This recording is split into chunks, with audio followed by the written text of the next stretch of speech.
పితా పుత్ర పవిత్రాత్మ నామమున ఆమేన్. త్రికాల జపము. వీళ్ళ వారి సింహస్కుమరిమతో మంగళవార్త చెప్పను. ఆయమ్మ పవిత్రాత్మ గర్భం ధరించెను. దేవుడి ప్రసాదం చేత మరియమ్మ వందనము.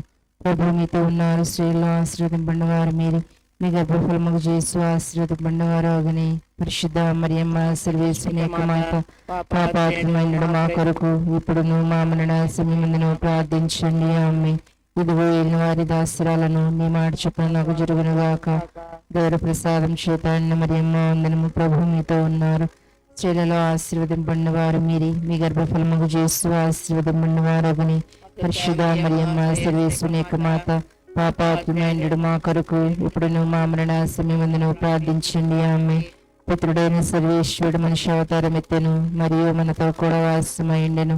దేవుడి ప్రసాదం చేత మరియమ్మ వందనము. ప్రభు మీతో ఉన్నారు, స్త్రీలలో ఆశీర్వదింపబడిన వారు మీరే. మీ గర్భఫలముగు చేస్తూ ఆశీర్వదింపబడిన వారగునే. పరిశుద్ధ మరియమ్మ సర్వేశ్వరుని యొక్క మాత, పాపాత్మైన మా కొరకు ఇప్పుడును మా మరణ సమయమందును ప్రార్థించండి. ఆమె యేసుక్రీస్తునాథుని దివ్య వాగ్దాతములకు మేము పాత్రమగినట్లు సర్వేశ్వరుని యొక్క పరిశుద్ధ మాత మా కొరకు ప్రార్థించండి. ప్రార్థించదము. సర్వేశ్వర స్వామి సన్మాస్కృతి పొందవలన మీ పుత్రుడైన యేసుక్రీస్తు మనిషి అవతారం తెలుసుకుంటుని అతని పాటల వలన స్లేవ వలన ఉపాయం యొక్క మేము పొందినట్లు మాకు మీ వర ప్రసాదములను దయచేయవలెనని దేవుని వారిని వేడుకొనిచున్నాము. యేసుక్రీస్తునాథుని దేవుని చూచి ఈ మనవును మాకు దయచేయండి. పితా పుత్ర పవిత్రాత్మకు మహిమ కలుగునుగాక. నదిలో కలిగినట్లు ఇప్పుడు సదాకాలం కలుగునుగాక. పితా పుత్ర పవిత్రాత్మకు మహిమ కలుగునుగాక. ఆదిలో కలిగినట్లు ఇప్పుడు సదాకాలం కలుగునుగాక. పితా పుత్ర పవిత్రాత్మకు మహిమ కలుగునుగాక. ఆదిలో కలిగినట్లు ఇప్పుడు సదాకాలం కలుగునుగాక.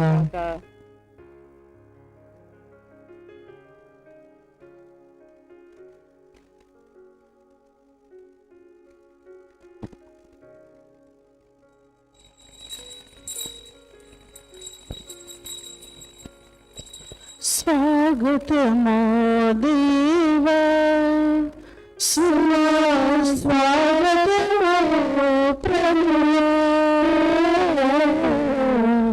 స్వాగతమో నీ సన్నిధిలో పూజలు చేయగవే చేసిన శుభవేళ. స్వాగతమో దేవా,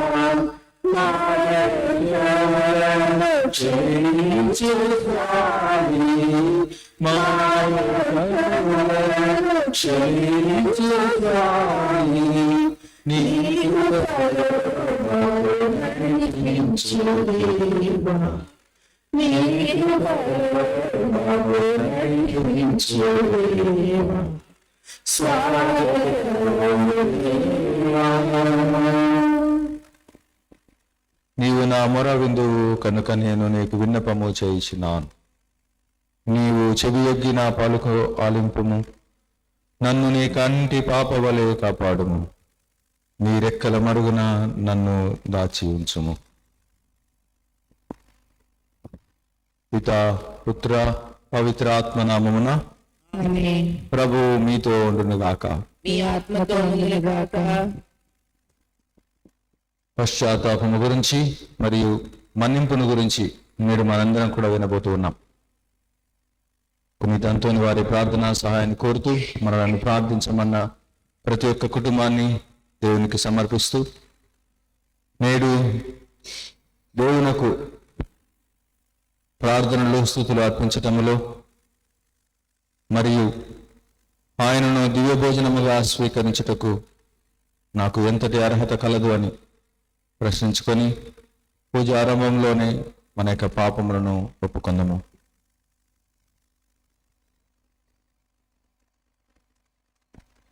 సర్వశక్తి గల సర్వేశ్వరుని చింతను సహోదరి సహోదరులారా, మీ చింతను నా పాపములను పొందుతున్నాను.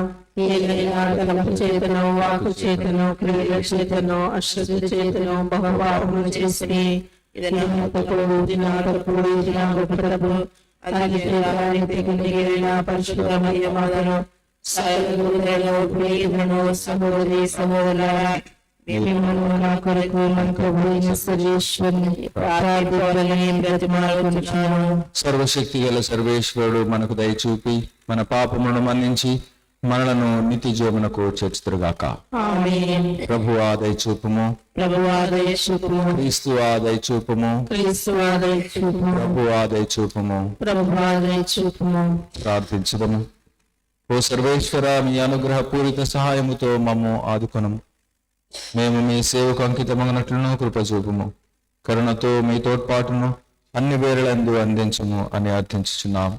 మీతోనూ పవిత్ర ఆత్మతోనూ కలిసి యుగములో జీవించి పాలించడు మా నాథుడు కుమారుడైన క్రీస్తు ద్వారా మనవి చేయుచున్నాము. ఆమేన్.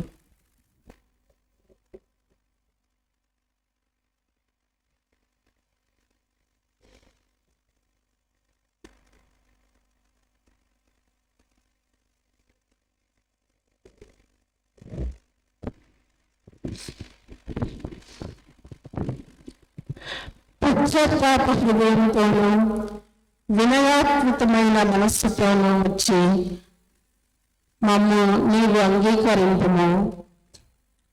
మొదటి పఠనము దానియేలు గ్రంథము 3వ అధ్యాయము 25వ వచనము మరియు 34వ వచనము నుండి 43వ వచనం వరకు. ఆ దినములలో అజోరయ నిప్పుల నడుమ నిలిచింది ఇట్లు ప్రార్థించును. నీవు నాతో చేసుకున్న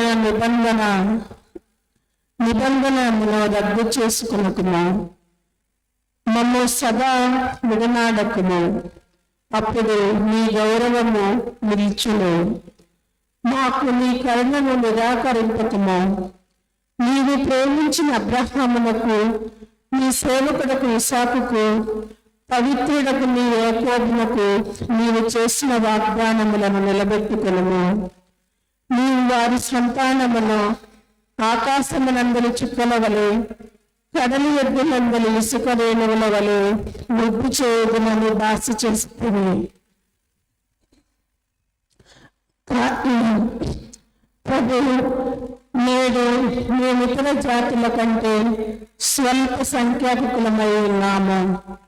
మా పాపముల వలన మేము వసించు తావులందుల్లా మాకు అవమానము కలుగుచున్నది.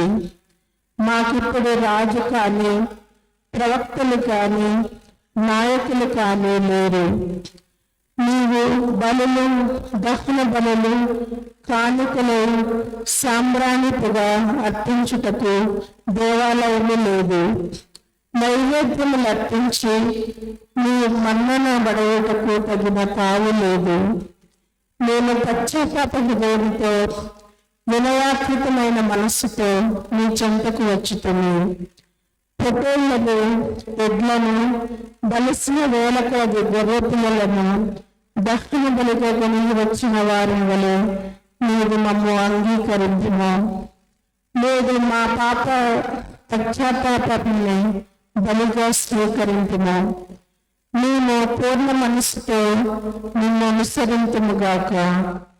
నిన్ను నమ్మిన వారు ఏనాటికి భంగపాటు ఉండరు. మేము పూర్ణ హృదయంతో నిన్ను అనుసరించి, నిన్ను పూజించి నీకు ప్రార్థన చేయుదుము. నీవు మమ్మ దయతో, ఆదరణతో చూడము.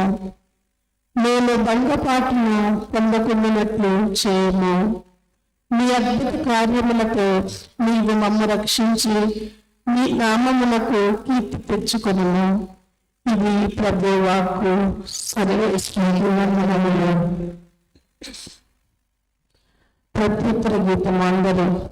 ప్రభు, నీ కరుణను, ప్రేమను జ్ఞప్తికి తెచ్చుకున్నాం. ప్రభు, నీ కరుణను, ప్రేమను జ్ఞప్తికి తెచ్చుకున్నాం. ప్రభు, నీ మార్గములను నాకు తెలియచేయము. నీ త్రోవలను నాకు ఎరిగింపుమా, నన్ను నీ సత్యమునందు నడిపింపుమా. నీవు నన్ను రక్షించు దేవుడను కనుక నాకు బోధ చేయుమా. దినమంతయు నీ కొరకై వేచి ఉన్నాను. అందరూ ప్రభువు నీ ప్రేమను వ్యక్తించగలుగుతామా. ప్రభు, చిరకాలము నుండి నీవు నా పట్ల చూపించవచ్చిన కరుణను, ప్రేమను జ్ఞప్తికి తెచ్చుకున్నాము. యవనమున నేను చేసిన పాపములను గుర్తు పెట్టుకున్నాము. నీ ప్రేమను బట్టి, నీ మంచితనమును బట్టి నీవు నన్ను జ్ఞప్తి ఉంచుకున్నాము. అందరూ ప్రభు నీ కరుణను, ప్రేమను జ్ఞప్తి ఉంచుకున్నాము. ప్రభు మంచివాడు, ధర్మవర్తుడు. అతడు పాపులను తన త్రోవను తెలియచేయును. వినయవంతులను సన్మార్గమున నడిపించును. దీనాత్ములకు తన మార్గములను బోధించును. అందరూ ప్రభు నీ కరుణను, ప్రేమను ఎరిగించును. సువిశేషములకు ముందు వచనము. ప్రభు ఇట్లా అంటున్నాడు, ఇప్పుడైనను మీరు పూర్ణ హృదయముతో నా చెంతకు మరలి రండి. నేను కరుణామయుడను, దయాపరుడను.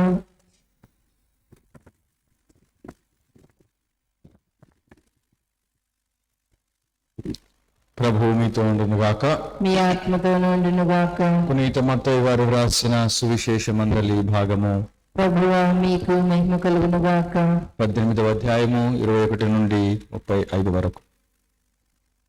ఆ సమయమున పేతురు యేసు వద్దకు వచ్చి, ప్రభు, నా సహోదరుడు నాకు ద్రోహము చేస్తుండా నేను ఎన్ని పర్యాయములు అతనిని క్షమించవలను?